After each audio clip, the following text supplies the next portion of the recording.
Salam hörmətli Bitcoin.net sayt istifadəçiləri. HTML dərslərimizə davam edirik. Bugün sizlərlə 10-cu HTML dərsimizi paylaşacağım. Keçən dərsimizdə bağlantıları keçdik, qurtardıq dostlar. Bugünkü dərsimizin mövzusu siyahılar olacaq dostlar. Siyahıları 3 kateqoriyaya böləcəm dostlar. Nömrələnmiş siyahılar, nömrələnməmiş siyahılar və bir də izahlı siyahılar. Bugün sizə nömrələnməmiş siyahılardan danışacağım dostlar. Yəni gəlin vaxt itirmədən mən sənədimi açıram. Index.html-i qurdum mən dərsimizə başlamamışdan qabaq. Açdım. Dedim ki adı siyahılar olacaq. Title bölməsinə siyahılar yazaq. Və bir body tagimiz əskik. Body'mi də yazdım. Siyahılar dostlar ul tagi ilə açılır dostlar. Yəni siyahıları açmaq üçün biz ul tagindən istifadə edəcəyik. Daha sonra ul tagini bağlayacağım dostlar. Təbii bağlanması lazım olan tagdir. Və siyahının elementlərini göstərmək üçün ul taginin daxilində li tagindən istifadə edəcəm dostlar. Deyəcəm ki, məsələn, li tagi də dostlar açılır və bağlanılır. Məsələn, dərslər olsun. HTML dərsləri, HTML dərsləri. Daha sonra li tagini də dostlar bağlayıram. Və Ctrl-S deyirəm dostlar. Daha sonra bunu mən browserdə açıram. Open dedim. Google Chrome ilə aç dedim. Gördüyünüz kimi HTML dərsləri yazdı bizə. Bunu dostlar kopyalayaraq bir daha əlinə yazma zəhmətinə girməkdə. 3-4 dənə çoxaltım mən. 4 dənə çoxaltsam bəs olar. Bunu dəyişərək PHP deyirəm dostlar. PHP dərsləri. Bunu olsun C++ dərsləri. C++ dərsləri. Bu da nə olsun? Java dərsləri olsun. Java dərsləri. Ctrl-S dedim dostlar. Browserimi yeniləyirəm. Gördüyünüz kimi mənim bir siyahım quruldu dostlar.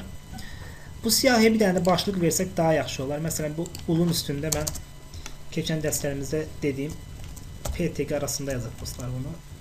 Deyək ki, video dərslər.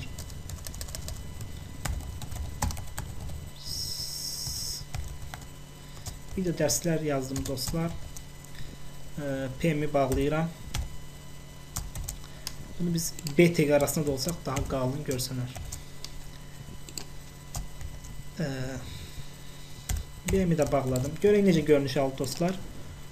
Bu şəkildə dostlar. Yəni sən video dərslər altından da yəni bir siyahı yaratdım, qurdum daha doğrusu. HTML dərsləri, PHP dərsləri, C dərsləri, Java dərsləri. Demişdik dostlar, yəni bu yazının təbii ki biz rənglərini zad dəyişə bilərik. Yəni keçən dərslərimizdən bildiyiniz kimi istədiyimiz tagi bura daxil edə bilərik. Məsələn, mən bura B tagini əlavə etsəm dostlar, nə olacaq? HTML dərsləri sözü daha da biraz qalınlaşacaq. B tagini əlavə etdim, Ctrl-S dedim, yoxlayıram. Gördüyünüz kimi HTML dərsləri qalınlaşdı. Dostlar biz dedik nömrələnmiş siyahılar. Nəyə görə nömrələnməmiş siyahılar dedik buna? Çünki qabağında sadəcə işarələri var. Məsələn, yumru dairənin olduğunu görürsünüz. Bunları dairənin növünü dəyişmək üçün biz ulun daxilində və yaxud da linin daxilində dostlar type parametrindən istifadə edəcəyik. Mən deyirəm ki, məsələn, type bərabərdir və dəyərimi verirəm. Burada dostlar type 3 dəyər alır. Bunlardan biri, gəlin izah olaraq bura yazım. Birinci. Daha sonra bir-bir götürüb oraya qoyaq. Bu şəkildə izah olaraq yazıram dostlar. Hansılardır? Standart olaraq dostlar disk alır. Yəni default olaraq disk alır. Daha sonra nə alırdı? Kvadrat alır dostlar. Siguare yəni kvadratı kodu bu idi dostlar. İndi görəcəyik. Bir də dostlar bu dairə alırdı. Circle. Dairə alırdı dostlar. Bunları gəlin görək.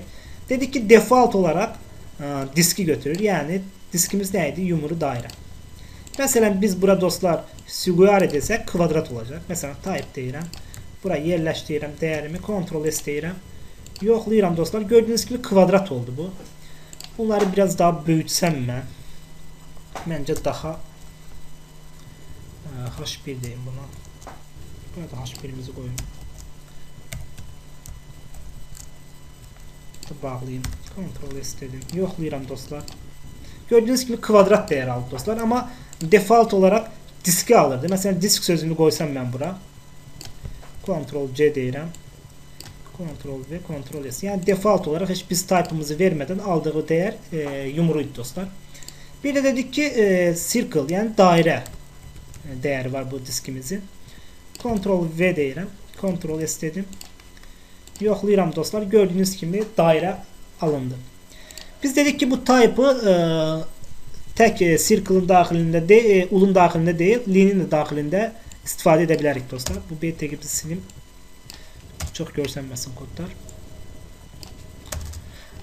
Bu mesela type'ı mən buradan götürərək Ctrl bu şekilde olanda dostlar Ctrl X dedik. Ne olurdu? Dairemizi alırdı bu şekilde. Biz ama bu değeri biz mesela li'nin daxilində versək sadece aktif olduğu li'ye yani değere mesela HTML derslerinde daire olacak. Diğerleri yumru olarak kalacak. Yumru içi dolu qara renkte. Ctrl S deyib yoxlayıram dostlar. Gördüğünüz gibi bir HTML dersimizin karşısındaki işaret daire olarak değişti. Diğerleri ise değişmedi. Çünkü biz sadece ul tagine, li tagine ilave ettik bunu dostlar.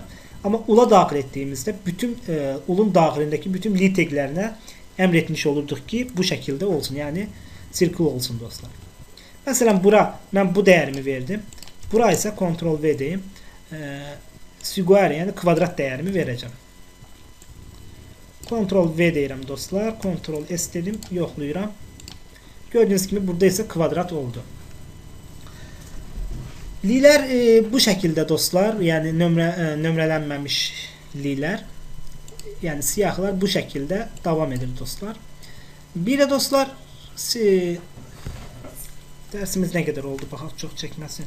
Hem de siz yorulmayasınız dostlar bu tabii ki. 7 dəqiqə oldu. Dersimi burada yekunlaşdırım. Diğer nömrələnmiş siyahlar ve diğer siyahları ben bir sonraki dersimde sizlere izah edeceğim dostlar. Sağ olun. Bir sonraki dersimizde görüşelim.